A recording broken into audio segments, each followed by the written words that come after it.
Hello everyone, and welcome back to Enigmatica 2. In this episode, we are starting Thaumcraft.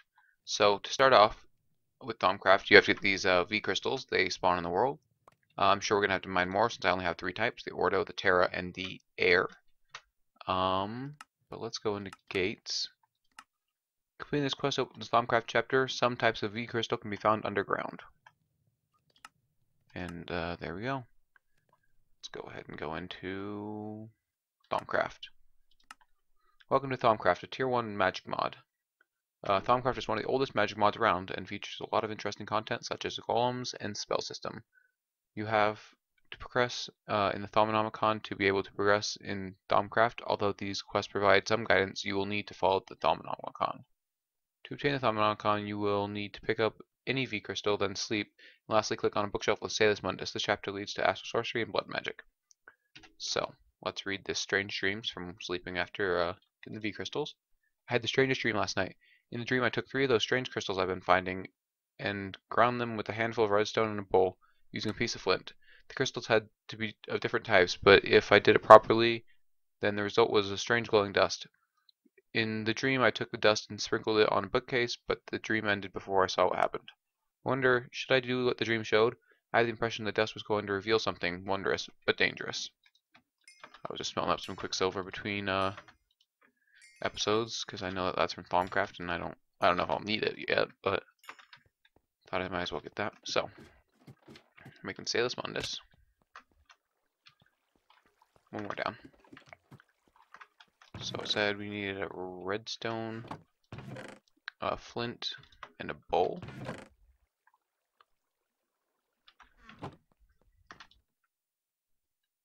So let's get that. And then it was like, there we go. That's Salus Mundus, so we need 3 books. And we're missing planks. Will this work? Probably not. I'm gonna try it anyway, for sure.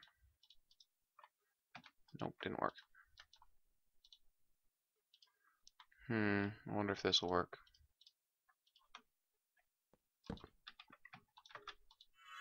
Oh, good. There we go. And that's that done. So now, quest complete. Thaumcraft started. Alright. So, Silverwood. Use Thaumcraft. So basically, Silverwood is one of the trees that spawn. I have Silverwood logs and did I not get any of the saplings? Oh, and 1 sapling. So let's go find somewhere to put our Thaumcraft setup. We want a little bit away from the base because it likes to cause some small problems in the world if you aren't careful. So I'm going to have it a little bit away, but not like so far away that it's going to ruin, like it's going to take forever to get over there.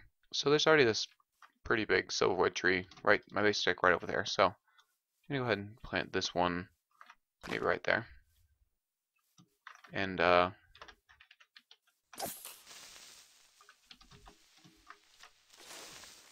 basically, I'm also going to plant these great wood. It's another tree type from the mod.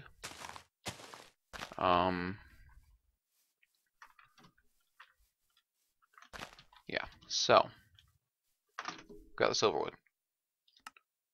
We should have great wood somewhere. Well, there's a tree right there. Maybe we'll just chop that down. Or it requires a tool. And I wasn't paying attention at all. And my backpack's right there.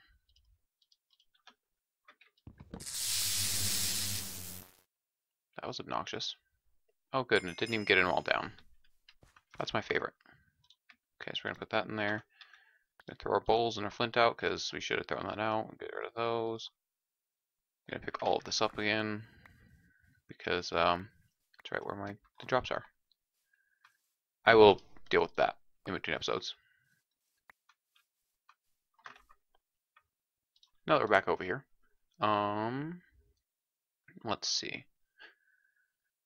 Let's get a research table. So, actually, let's go ahead and see what Thaumcraft has to do. First steps. Who would have thought that a few sprinkles of dust could have created this marvelous book? It is mostly blank, but it hints at a powerful new form of magic, thaumaturgy. Firstly, I will need to study the magical world that has been shown to me. For that, I will need a tool, and a thermometer, the book calls it. A normal crafting table won't do, however, since the magical energies I need to channel while crafting it are quite delicate. A sprinkle of Salus Mundus on a mundane crafting table should solve that. The book has taught me the proper incantation to use, so it should be a simple matter. To keep myself on track, I will make a list of all the requirements that need to be met on the first page of each new entry. Okay, so I need more Salus Mundus, apparently.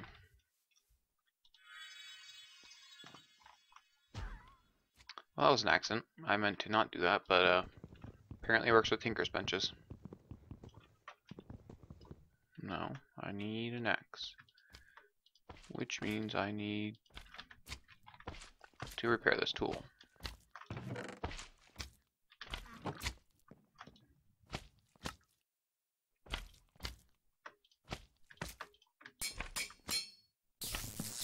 There we go. So yeah, I accidentally right-clicked on Salus Mundus while I was trying to craft it, but it's fine. So, now we've got that done. Not that. We want... Our inventory's a mess. Alright, now that we got that sorted out, let's go into our Thaumanomicon and complete. Okay, first steps. Progress. Now you have an arcane workbench at my disposal. It works much like a mundane crafting table. You can even be used as such. However, there are a few key differences. Firstly, main arcane recipes will require the use of the V crystals I've been finding of late to act as a focus for the magical energy I need to channel into the item I craft. The book calls this magic energy V. Supposedly this energy is all around me, but as yet I cannot perceive or measure it. It is time I craft the thermometer and use it to study the world around me. It should clearly mark those things I still need to examine. I have placed a bookmark on the thermometer research recipe in the right. Okay, so 4 gold, glass pane, 1 of each V crystal. I don't have each V crystal. I have 3.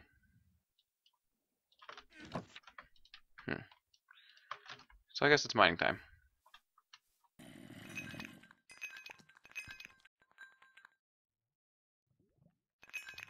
Alright, so I went mining for the last half hour or so, and I got more auto shots, didn't I? Yeah, they're there. Alright, so now I have that. I forgot what I was doing. 4 glass around a glass pane. I think it has to be. Huh. Yeah, it has to be the not stained one. So I need to go grab that. Look at that, my other silverwood tree grew. It's good. Alright, so it was like this, I believe. And there we go. Use 20V of the 205, I think was what it was before. Now we keep going along with the quests. So, or I guess this. So now I think so this changed since last time I used it. So I think you just go around scanning everything.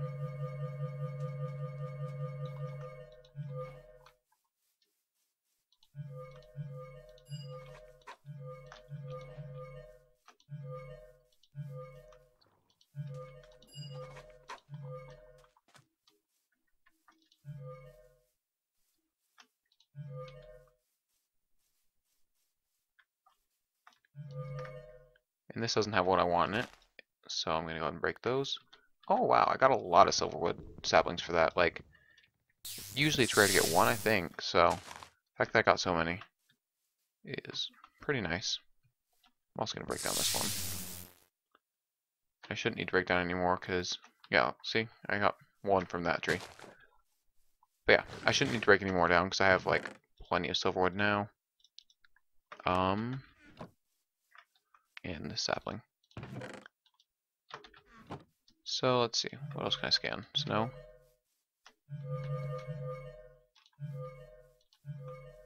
Tall flowers. Marble. Cobweb. Spawner.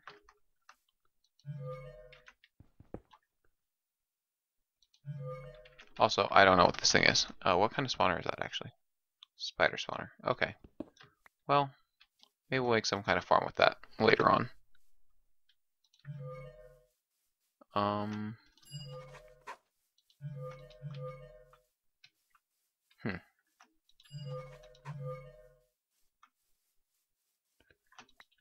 Well, there's only so much I can scan.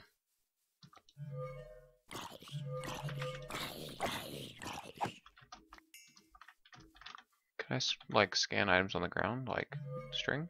No? What about rotten flesh? I guess so. What about... I don't have anything vanilla on me. Bucket? Steak? Okay. Well, I'm basically just going to be going around scanning all the things. And actually, let's see if I got what I needed. Yep, complete. Such strange wonders are being revealed to me peering through the lens of a thermometer. Shows me a world coursing with magic, V as the book calls it. Normally this energy is a pure ocean of magic that ebbs and flows, but it also permeates all things, both animated and both animate and inanimate. The book calls V in this state essentia, where V is formless and pure. Essentia is more rigid in its nature and falls into a multitude of clearly defined types, each mixing together with others to form greater and more complex types of essentia. Not quite sure if the matter it is bound to give essentia its nature, or that the very nature of the matter depends on the essentia it contains. This bears further study. I am keeping a log of all the types of essentia I discover. A bookmark on the left will show my current knowledge. For now, I need to focus my energies elsewhere. Studying essentia might be a good place to start. So, discovering alchemy. Brewing simple potions has its uses, but true alchemy interaction requires more than mixing a few monster parts together. I think essentia holds the key to a much more sophisticated way of manipulating matter. I should try and learn more about alchemy and how it fits into the magical world. Armed with that knowledge and a little bit of inspiration, I'm sure thaumaturgic alchemy will be with my grasp. Apparently I got all that. And now, my recent discoveries have given me a new insight into how the world is put together, and I think I might know a way to transform matter by altering its essentia. This will require experimentation and something to hold the alchemical substrate. A simple brewing stand will not do. What I need is a mystical cauldron or crucible. Cauldron is right shape and size, but what is effectively a big metal bowl will never be able to hold the magical energies I wish to manipulate. Once again, applying some Salus Mundus to the cauldron should resolve my problem. Okay, that's interesting. So I need to make a cauldron, which I assume is a different recipe than normal. Yep. Iron plates or aluminum plates.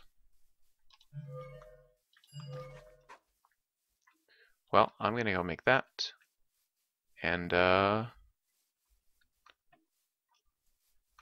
I'll be right back.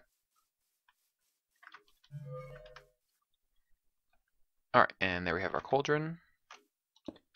And if we, where did I put my Salus Mundus? There it is. Right click with that. There's our crucible. Is there a quest for that? I assume there would be. I guess, yeah, right there. And complete. I have my crucible, now I need something to experiment with. I happen to have the perfect thing. I've spent many late nights studying thaumaturgy, and flickering torchlight is not the best thing to read by. A steady magical light is exactly what I need now. Glowstone is a steady source of light, but I require a large handful of it for a light source, and it lacks style. I am sure I can alter it in some into something better. The crucible needs to be placed over the source of heat and filled with water. Once the water boils, I can start adding things I need. I've jotted down the recipe that I think will create a substance I have named niter. A small core of energized glowstone empowered with energy, fire, and light should burn forever. Should be naturally buoyant, allowing it to be placed wherever I choose, even floating in midair. I simply need to find objects with the required essentia, precious while hovering over an item to may help here, and throw them into the crucible. The crucible will render them down into their constituent essentia. I might not be able to gather the exact combination of essentia I require, but if there are enough of the types I need, everything should be fine. Once I have enough, all I need to do is throw in the catalyst, in this case a handful of glowstone dust. If it all goes well, the glowstone will absorb the essentia and transform into niter. I'm not sure what will happen to the excess essentia, but I can only assume it will eventually dissolve harmlessly. Shift right clicking with empty hand will empty the crucible. Each crafting operation will consume some of the water, so you will have to replenish it now and again. Well, that's okay. So I need a heat source under that. But I'm going to wait for next episode. I know I didn't get a whole lot done in this episode, but we started Thaumcraft, and hopefully the next couple episodes I'll have Thaumcraft all done, and then we can move on to whatever the next magic mod is. Astral Sorcery. So thanks for watching. If you liked the video, go ahead and hit like down below. It really supports the channel and lets me know that this content is favorable to everybody, or at least a lot of people. And subscribe for more content. I'll see you next one. Thanks. Bye.